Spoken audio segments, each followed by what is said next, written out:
Exaltado seja o nome do Senhor Jesus. Estamos mais uma vez aqui para transmitir aquilo que Deus quer para os nossos corações, porque de nós nada temos, nada podemos, se não for a misericórdia de Deus em nossas vidas. Como está em Lucas, capítulo 9. Lucas, capítulo 9, versículo 59 em diante, diz assim: E disse ao outro: segue-me. Mas respondeu o Senhor: deixa que primeiro eu vá enterrar meu pai. Mas Jesus observou: deixa os mortos enterrar os seus mortos. Porém tu vai e anuncia o reino de Deus. Disse também outro: Senhor, eu te seguirei, mas deixa-me despedir primeiro dos que estão em minha casa.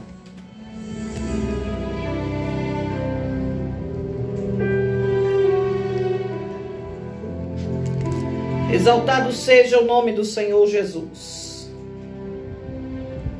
Vou repetir esta parte de Lucas capítulo 9, versículo 60. Mas Jesus insistiu: deixa os mortos sepultar os seus próprios mortos. Quem é o morto que sepulta outro morto? Porque Jesus disse isto?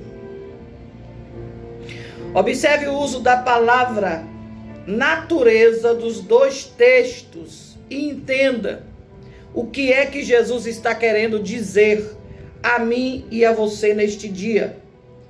Primeiro, se referindo a toda a humanidade, o Senhor está se referindo ali: deixa que os mortos enterrem os seus mortos. Em Efésios capítulo 2 e 3 diz: entre os quais também todos nós andamos outrora segundo as inclinações da nossa carne, fazendo a vontade da carne e dos pensamentos, e éramos por natureza filhos da ira, como também os demais.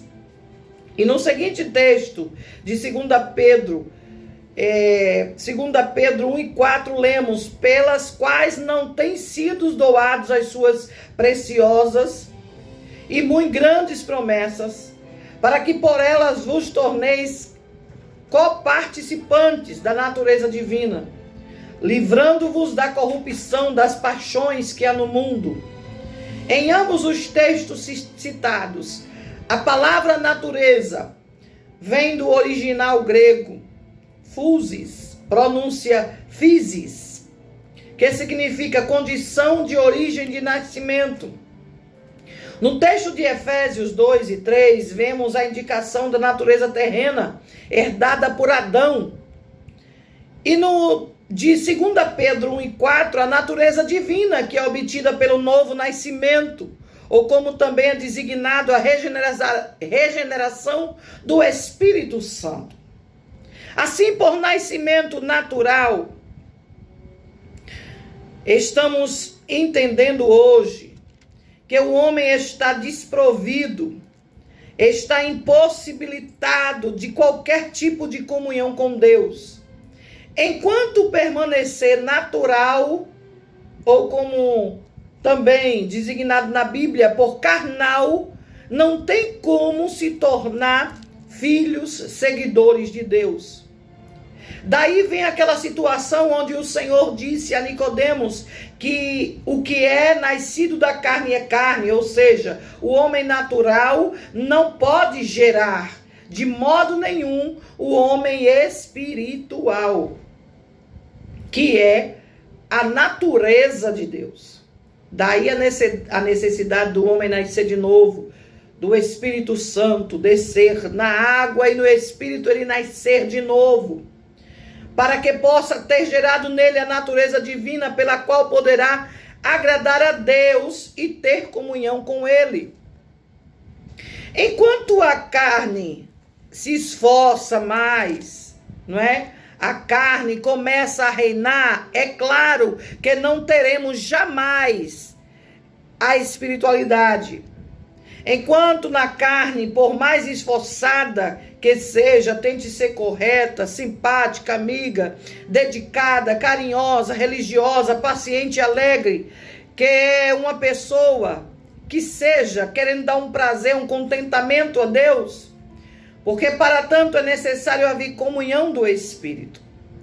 Quanto mais a carne tenta se aproximar do Espírito sem ter nascido antes dele, não adianta. Porque o quem é carne, ou seja, tendo apenas a natureza terrena, você jamais poderá agradar a Deus. E é aí que vamos para Lucas, este médico excelente que a Bíblia destaca, não é o médico Lucas? Lucas 9, versículos 59 e 60, e disse a outro, segue-me, mas ele respondeu, Senhor, deixa que eu primeiro vá enterrar o meu pai.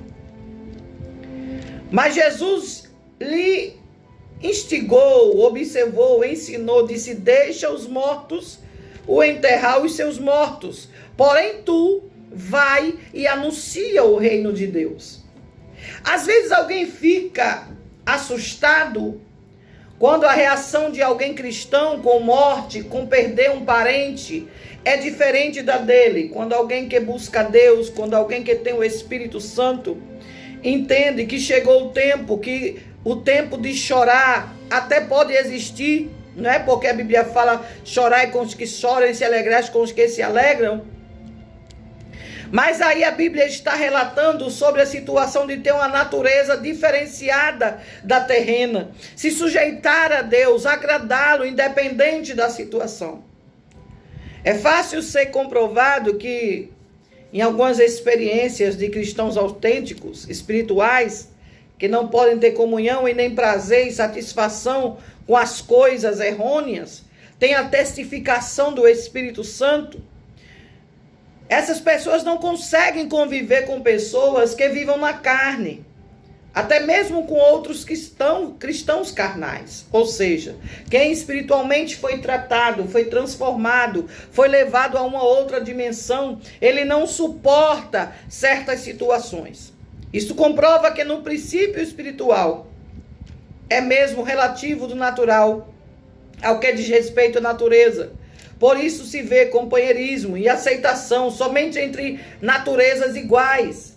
E aqui eu venho mais uma vez afirmar, não adianta o homem material tentar entender o espiritual, porque quem é carnal só vai levar para a carne, para a situação pecaminosa, vai dar desculpa para o seu pecado, para as suas, vamos dizer uma linguagem mais simples, travessuras mundanas.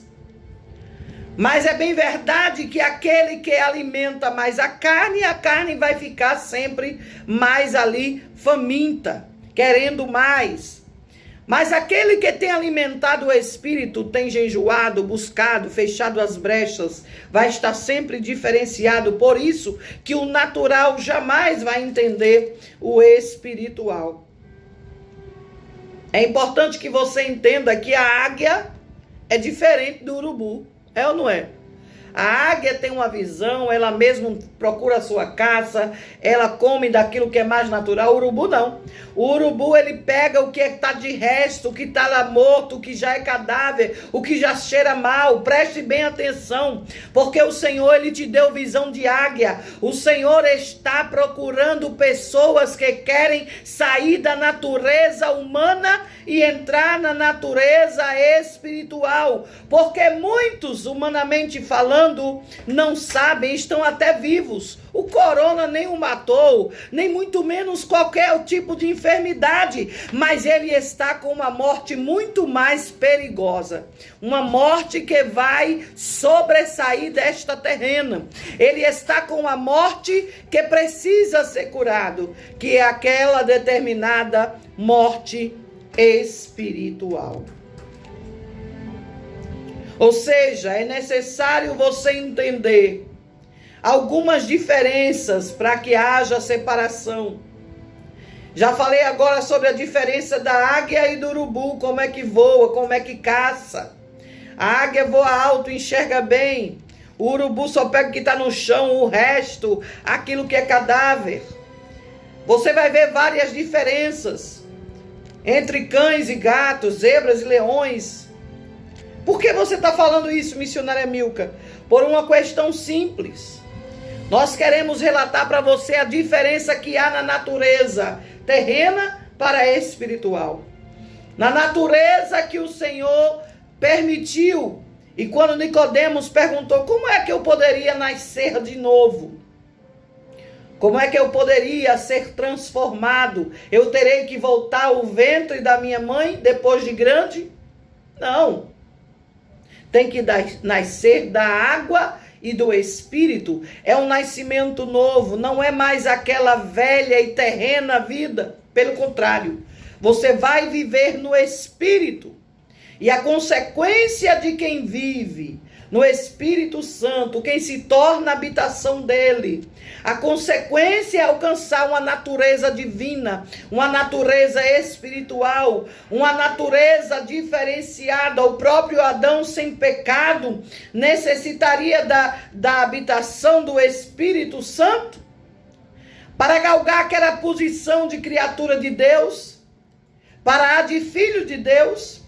Necessitava ainda que sem pecado da adoção de ser filho de Deus. Independente de você estar numa situação pecaminosa ou não, independente de você estar numa vida debilitada ou não, escute. Humanamente falando, você pode estar até vivo, mas espiritualmente, como é que você anda? Será que você não está numa morte espiritual? Que não está entendendo que é necessário você entender que tem que sair dessa situação que você entrou como Adão que pecou, e o pecado chegou ao mundo, e toda a descendência está sujeita ao pecado. O homem já nasce com a concupiscência do erro, do pecado. O homem passou a ter uma natureza terrena decaída e culpada por consequência do erro de Adão. Mas pode ser revertida esta situação se o homem entender a sua condição inicial do pecado, lá desde o jardim do Éden, daquele pecado da natureza terrena, e entender que Deus está preparando o homem, não é para que ele tenha alguma credibilidade. Deus não prepara o homem não somente para estar aí tendo filhos ou fazendo do trabalho a sua prioridade. Deus preparou o homem para que fosse a sua imagem, a sua semelhança. E é claro, o pecado veio para destruir isso, mas escuta, através de Jesus Cristo, nós obtivemos a adoção como filhos, e deixamos de ser mortos, e deixamos de estar ao bel prazer do pecado, para estar sendo agora vivificado, ressuscitado com a morte desta carne terrena e nascendo espiritualmente. Será que você está num suicídio espiritual? Será que você está numa situação em que você está entendendo que a tua cabeça eterna, que a tua cabeça que é Cristo, não é mais a tua prioridade? Será que você está entendendo que esta morte espiritual chegou? Será que você está entendendo que o propósito de Deus para Adão, que era a vida, que era ali indicando o centro do jardim, aquela árvore da vida, ele disse: não toque, não coma, não haja, não mexa com ela. Mas aí em pecado ele e Eva caiu. Quando Deus apareceu para aquele encontro e procura Adão: Adão, por que te escondes? Ele estava envergonhado, porque havia desobedecido, havia pecado. E quantos não se encontram agora nesta situação? Envergonhados da igreja, envergonhados do seu pastor, envergonhados da esposa, do esposo, porque está em pecado, está se sentindo morto espiritualmente. Mas eu quero te dizer, em nome de Jesus, que o propósito da morte de Jesus, o propósito desta morte, desse sacrifício, da morte de Jesus, era para trazer a tua vida de volta. Era para te perdoar os pecados, era para te dar o direito por adoção à vida eterna. Era para você ressuscitar da morte espiritual esse sacrifício de Jesus.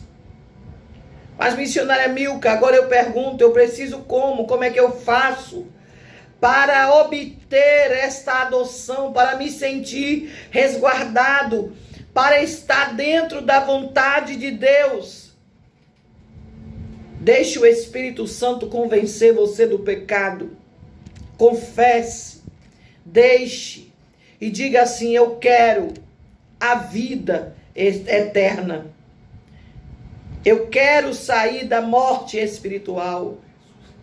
Eu quero ressuscitar desta morte espiritual que eu me encontro. E quero ressuscitar